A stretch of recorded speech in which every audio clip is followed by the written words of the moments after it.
दूसरे विश्व युद्ध के दौरान एक अमेरिकी नौसेना का विमान अचानक आसमान में गायब हो गया। जब इसे मिला तो उसके पायलट रहस्यमय तरीके से गायब थे, जबकि विमान पूरी तरह से सुरक्षित था। उसकी कहानी में शामिल थे खौफनाक रहस्य और अनजाने शक्तियां। क्या ये महज एक तकनीकी गड़बड़ी थी, या इस ब्लिम्प पर कुछ अजीब और भयानक घटित हुआ था? पायलटों की रहस्यमय गुमशुदगी के पीछे क्या कोई प्रेतात्मा थी जो उन्हें निगल गई? क्या आप तैयार हैं इस अनसुलझी पहेली की गहराई में उतरने के लिए, जहां विज्ञान की सीमाएं खत्म हो जाती है और इन शक्तियों की शुरुआत होती है? चलिए इस खौफनाक रहस्य का पर्दाफाश करते हैं। अगर आपको भी ऐसी कहानियां सुनना पसंद है जो अभी तक अनसुलझी हैं, तो चैनल को सब्सक्राइब कर लीजिए। हम हर हफ्ते आपके लिए दो ऐसी कहानियां लाते हैं जो आज भी अनसुलझी हैं। अब मैं आपको एक रिक्वेस्ट करूंगा कि इस कहानी का पूरा मज़ा लेने के लिए हेडफोन का इस्तेमाल करें और खुद को इसकी गहराई में खो जाने दें।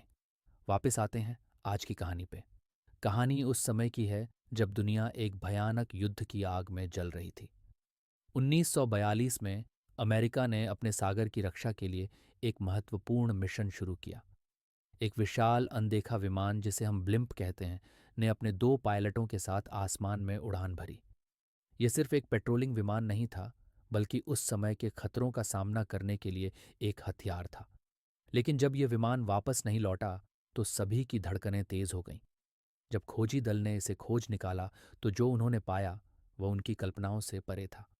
विमान एक रहस्यमय सन्नाटे में डूबा हुआ था, लेकिन उसमें कोई पायलट नहीं था, न ही कोई लड़ाई का निशान। बस उस जहाज के चारों ओर एक अजीब सी चुप्पी, मानो समय ने खुद को थाम लिया हो। यह घटना न केवल एक गुमशुदगी थी, बल्कि एक खौफनाक रहस्य का आगाज भी। चलिए इस विमानों को पहले थोड़ा जान लेते हैं। एल क्लास, जो 1937 में अमेरिकी नौसेना के लिए निर्मित एक श्रृंखला थी, असल में एयरक्राफ्ट कंपनी द्वारा बनाए गए छोटे एयरशिप्स पर आधारित थी। इन एयरशिप्स का उपयोग टायर्स के विज्ञापन के लिए किया जाता था। जब अमेरिका ने जापान के खिलाफ युद्ध की घोषणा की, तब जापानी नौसेना ने पश्चिमी तट के किनारे कई सहयोगी जहाज़ों को डुबो दिया। इसके चलते अमेरिका में सुरक्षा का खौफ और बढ़ गया। इसके बाद एल क्लास एयरशिप्स का उपयोग समुद्री गश्त और प्रशिक्षण मिशनों के लिए किया गया। इन एयरशिप्स में एल 8 को विशेष महत्व दिया गया था। इसके नाम को लेकर कुछ मतभेद हैं। कुछ स्रोत इसे रेनबो और अन्य इसे रेंजर बताते हैं। एल 8 ने एक महत्वपूर्ण मिशन के तहत यूएसएस हॉर्नेट को बी 25 विमान के लिए कई ज़रूरी हिस्से पहुंचाए थे, इससे पहले कि वह टोक्यो पर हमले के लिए रवाना हो। तो बेसिकली इस तरह के छोटे विमान काफ़ी उपयोगी थे। अब हमें यह जानना है कि एल 8 की उस दिन क्या कहानी थी जब वह रहस्यमय तरीके से गायब हुई।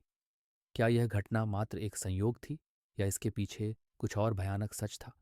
अब कहानी उस दिन की है जब 16 अगस्त 1942 को सुबह 6 बजे एल 8 ने सैन फ्रांसिस्को के ट्रेजर आइलैंड से अपनी उड़ान भरी। इसका मिशन था तटवर्ती पनडुब्बी पर ध्यान रखना। उस दिन का मौसम साफ था और एयरशिप का तयशुदा रूट फेरालॉन आइलैंड्स, पॉइंट रेयस और मोंटारा के आसपास से होते हुए गोल्डन गेट ब्रिज की तरफ वापस लौटने का था।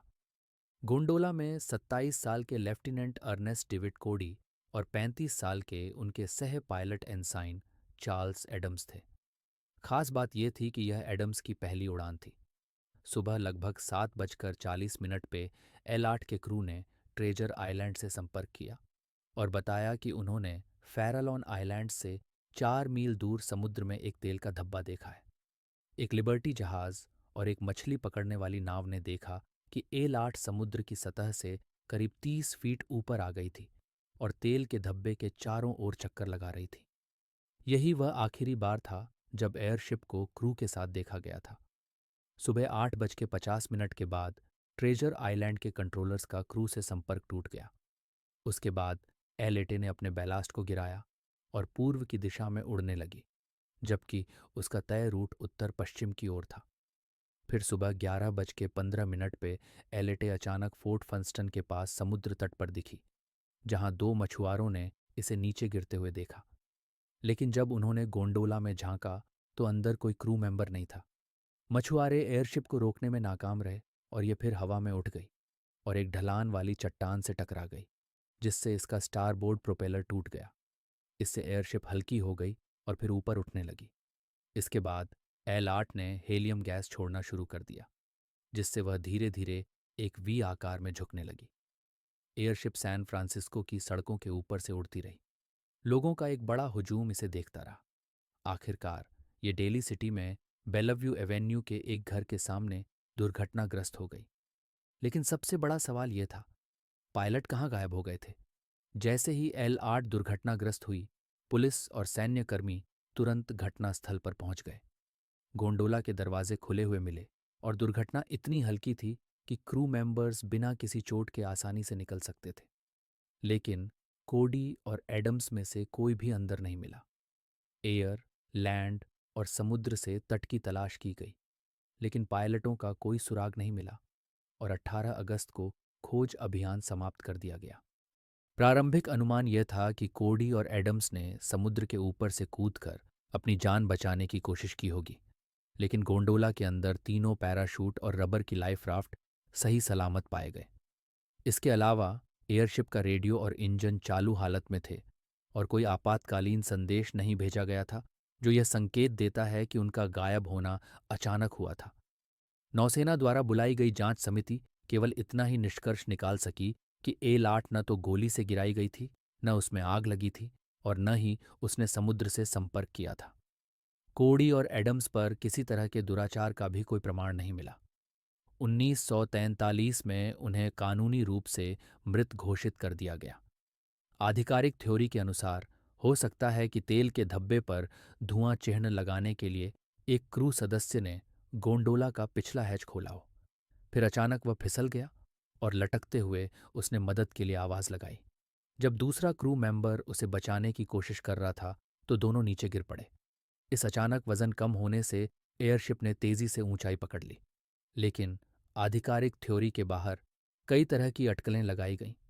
कुछ ने सोचा कि क्रू मेंबर्स या तो जापानियों द्वारा पकड़े गए थे या उन्होंने जापान के पक्ष में भागने की कोशिश की थी। कुछ का मानना था कि यह एक असफल गद्दारी योजना थी और कुछ ने इस घटना के पीछे और भी विचित्र सिद्धांत प्रस्तुत किए। अब सवाल यह है कि आखिर कोडी और एडम्स के साथ क्या हुआ था? इस घटना में पैरानॉर्मल पहलू भी लोगों के बीच चर्चा का विषय बना। L 8 की रहस्यमयी उड़ान और कोडी और एडम्स का बिना किसी सुराग के गायब हो जाना कई अजीबोगरीब सवाल खड़े करता है। आखिर कैसे दो अनुभवी पायलट अचानक ऐसे गायब हो सकते हैं जबकि एयरशिप में कोई दिक्कत भी नहीं थी? कई लोग मानते हैं कि इस घटना के पीछे किसी अलौकिक शक्ति का हाथ हो सकता है। कुछ ने यह भी दावा किया कि जिस क्षेत्र में L 8 गायब हुई थी वहां पहले भी अजीब घटनाएं होती रही हैं। इस घटना के बाद कई जगह यह बातें उठीं कि क्या उन दोनों पायलटों को किसी भूतिया ताकत ने अपना शिकार बनाया था, या फिर कहीं ऐसा तो नहीं कि वे किसी अनजानी अदृश्य दुनिया में खींचे गए हों।